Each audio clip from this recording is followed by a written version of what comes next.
After a lengthy pause, I at last examined E1 and E2 again on the 7th of July, about 2 months after the resettlement.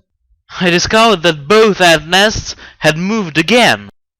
This time E1 had favored a large stump about 5 meters inland from their last spot. The ants had built 2 domes, one on a jutting root and one right against the stump. But even as I watched, the ants were carrying pupae and larvae to another part of the stump.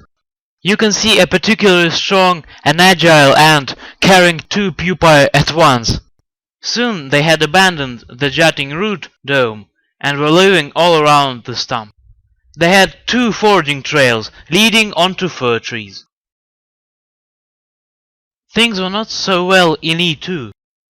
They too had moved out of their second ant nest and moved to another stump, closer to the original one.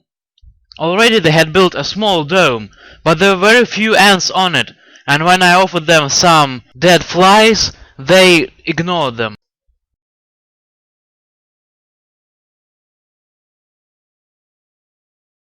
E2 had only one trail, leading to the foot of a large fir tree, where the ants were spotted 1 week after the resettlement.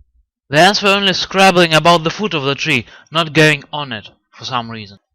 Later the ants from E2 moved to this place under the tree altogether, but they still had no foraging trails.